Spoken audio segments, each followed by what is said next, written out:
Bienvenue mes chers pour cette extension qui concerne l'anacarte Kanaa, la première de notre chemin de vie que nous avons tiré ensemble dans le chemin de vie ici 2024. Vous voyez, elle est donc pour nous dans l'arbre d'entreprendre en situation actuelle.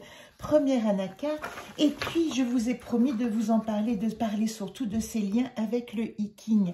Alors tout de suite, un petit erratum que j'ai retrouvé dans mon agenda, c'est que vous voyez, elle est ici associée, ce qui est exact, à la 4e lune, la lune qui correspond, c'est marrant, au début du cycle du bélier aussi, et elle est associée dans ce cycle lunaire à Iodine. Et mon petit erratum, c'est que j'ai interverti la phrase clé, le haïku qui correspond à Kanaa, au haïku qui correspond à Iodine. Donc la carte de Kanaa, sa phrase fétiche, son haïku, c'est bien, ils me font signe partout, partout les symboles, gentils compagnons. Et ce que je vous montre ici, c'est le dos de la carte qui va être associée à l'anacarte Kanaa dans le prochain jeu du Iking qui sera édité en fin d'année. Ça y est, c'est parti pour ce jeu. Alors la première chose que je veux vous dire, si vous êtes intéressé par le Iking, allez voir la playlist, je vous mettrai le lien qui s'appelle Iking, Anacarte et Iking, et vous verrez déjà toute la bibliographie dont je m'inspire pour avoir réalisé ces accointances, ces accords entre les anacartes et les 64 hexagrammes. Alors comment j'ai fait pour ça? Je vous montre tous mes exemples et tous mes brouillons, mais vous voyez, voilà le chemin de vie qu'on poursuit. Eh bien, j'ai associé à l'intérieur de ces cases-là, à chaque anacarte, il y a 2 hexagrammes, 2 figures du Iking. Une figure qui est plutôt d'aspect yang et une autre figure qui est plutôt d'aspect yin. C'est comme ça que ça se décode. Ça veut dire que pour chaque carte, vous allez avoir la relation avec la symbolique du Iking dans la dimension qu'est-ce que j'active dans le yin et qu'est-ce que j'active dans le yang. Parce que ce qui est intéressant de comprendre dans le Iking, c'est que c'est une roue sans fin. Quand on arrive au dernier hexagramme qui s'appelle 64, avant l'accomplissement, il suit l'hexagramme 63 qui est après l'accomplissement. Il indique que comme dans la roue du Tao, ainsi que nous la voyons ici sur le livre de Christophe Guillaume, eh bien, ce petit point noir va peu à peu envahir tout l'espace et puis va créer ce petit point blanc qui, lui, à nouveau, va envahir tout l'espace. C'est la relation circulaire entre le yin et le yang qui s'arrête jamais. Alors voilà pourquoi nous avons à chaque anacarte 2 hexagrammes. Voilà comment est composé le dos de l'explication de ce jeu. Ici, vous avez évidemment le nom, la lettre associée avec l'objet l'objet totem. Il faut que je baisse un peu pour que vous voyez. Ici, nous avons le chiffre 11, c'est le chiffre qui est associé à Kanaa, la force dans le tarot. Elle est la 11e carte du jeu et elle est associée à ce chiffre 11 dont je vous ai parlé aussi dans la présentation de cette nouvelle lune, puisque nous sommes aujourd'hui, nous avons passé aujourd'hui cette information sur la nouvelle lune du 11 janvier 2024 qui donne 11 en totalité, qui est un chiffre d'enseignement. Et vous voyez qu'Anna, elle est reliée aussi en numérologie à ce chiffre-là. Alors, quand nous allons prendre ici, à chaque fois à gauche, nous avons le rapport au yang, aux hexagrammes du yang. Et à droite, aux hexagrammes qui sont aspectés par la dimension yin. Ça veut dire qu'ici, nous avons plutôt des entrées yang et ici plutôt des entrées yin. Quand c'est bleu marine comme ça, c'est que tous les trigrammes qui composent l'hexagramme sont yang. Et puis ici, vous voyez, il y en a un qui est rouge en bas, qui est yin, et puis il y en a un autre ici qui est bleu, parce que c'est Chen le tonnerre, donc il est de nature yang, mais il est dans un hexagramme yin. Et ça vous permet de comprendre quelles sont les dimensions yin dans le yang, yang dans le yin. Vous vous habituerez à ce partage, c'est assez simple. Ce qu'il faut comprendre, à chaque fois que je les ai présentés, c'est qu'ils sont réunis par... En haut, un trigramme identique. Un trigramme, c'est 3 traits. Et les trigrammes, ce sont les 8 trigrammes qui composent la roue du Iking, ce sont les éléments. Alors ici, nous avons en haut pour les deux, Chen le tonnerre. Voilà à quoi ils sont reliés. Et puis, quand on regarde cette première ligne, elle va correspondre en fait à ce qu'on appelle dans le chemin de vie, à l'axe d'individuation. Parce que nous sommes dans l'arbre ici d'entreprendre. Premier arbre d'entreprendre, c'est indiqué ici. Vous verrez qu'au fur et à mesure que je vous montrerai les cartes, ça deviendra beaucoup plus clair. Donc ici, Kanaa, elle nous dit que nous sommes dans l'arbre d'entreprendre. Chen, premier fils. Le tonnerre, s'appuyer sur les fondations. Voilà la première information, on va dire, de l'élément qui la compose. Et puis, évidemment qu'il faut regarder dans l'autre sens, qui est l'axe relationnel, parce que le Yiking tient beaucoup compte, notamment Confucius, par exemple, des relations sociales, l'empereur, le roi, l'épousé, etc. Et nous allons en parler tout de suite.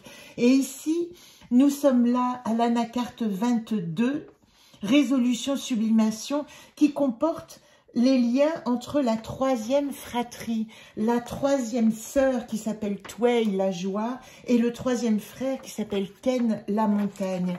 Alors ici, dans la quatrième ligne de résolution, cette fratrie Ken et Twei, elle va donner montagne et joie associées, offre des bases solides. Voilà le sens de cette réunion qui sous-tend cet archétype de l'intuition qui est Kanaa et dont l'injonction est demeurer attentif à tout ce qui fait signe et sens.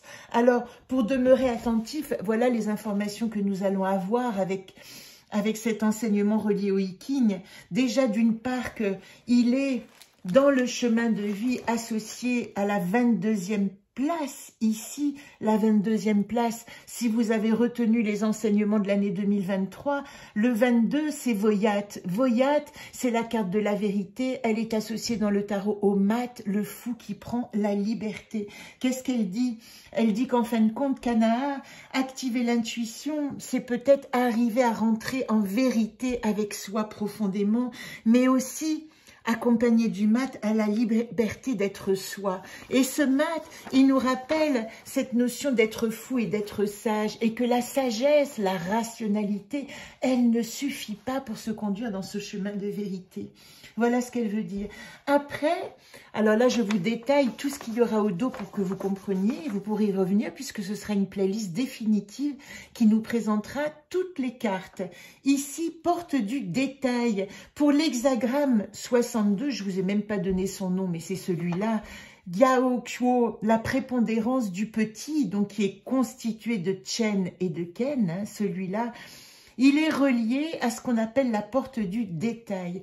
Alors, ces portes,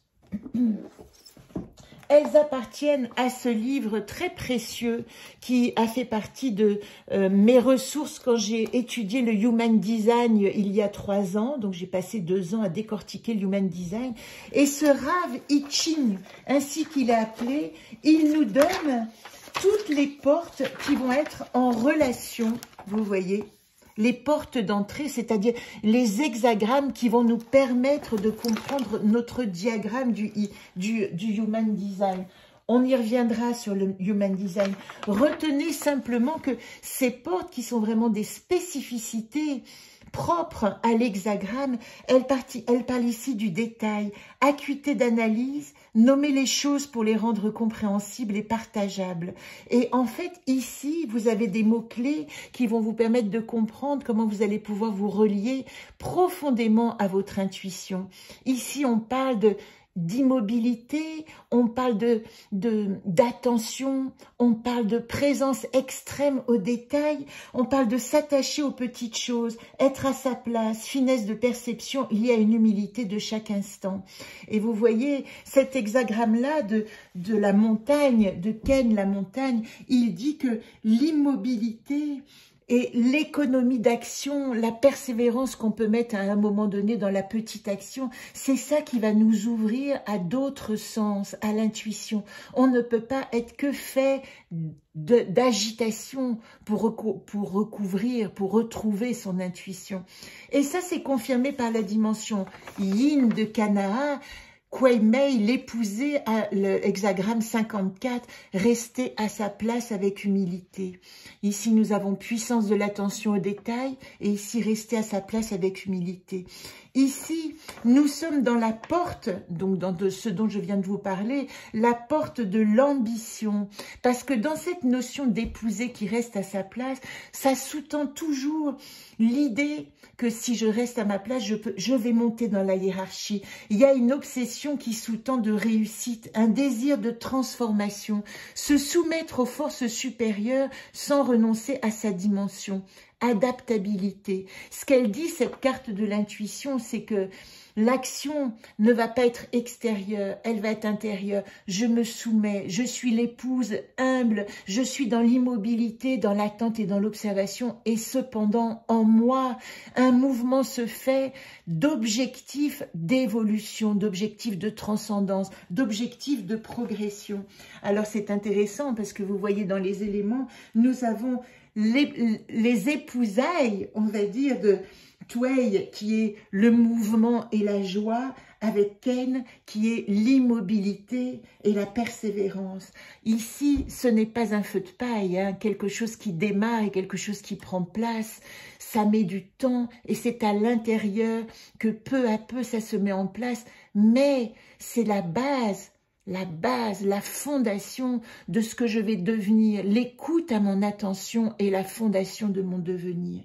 Et puis, je voudrais simplement vous lire les cartes associées. Alors, avant ça, vous voyez, je salue Christophe Guillaume qui est, je vais dire, mon astrologue préféré. Oui, parce que j'honore la qualité de ses enseignements et surtout, je me reconnais dans la fluidité de ses traversée de monde symbolique. Christophe Guillaume, ce n'est pas juste un astrologue, mais c'est quelqu'un qui explore les autres mondes symboliques et les met en relation.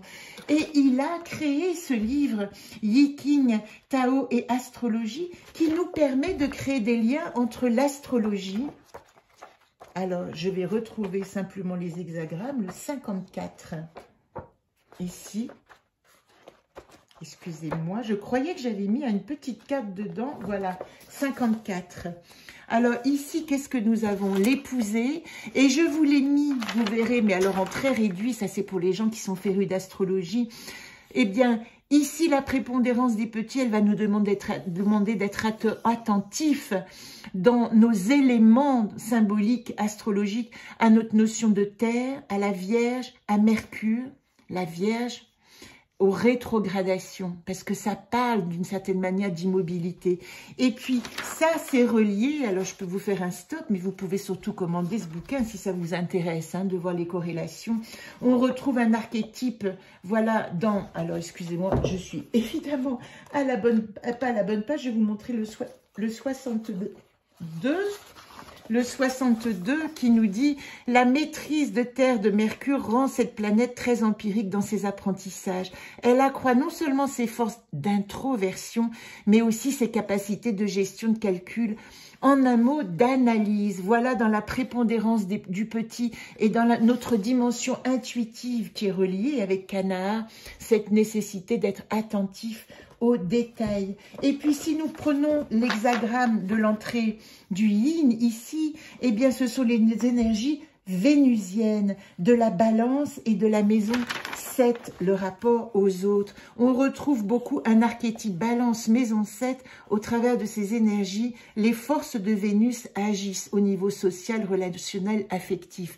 Oui, c'est l'épouser. L'épouser, ça veut dire que trouver la bonne place en tant que compagne d'eux, et même si nous ne sommes pas la première épouse, mais nous sommes à une place nécessaire pour activer un accord, on va dire, social. Et puis ici, j'avais les cartes du Yi King. Alors, qu'est-ce que j'en ai fait?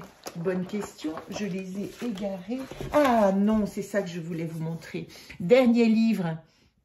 Le Yi King, ce livre magnifique, alors très confucéen pour ma part, moi je suis plus dans les analyses de Lao Tse, mais vous voyez ici, c'est là que je l'ai mise la carte.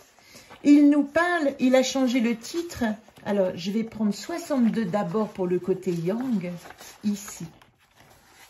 Il nous parle de la prépondérance du petit ou la constance du petit. Voilà, 62.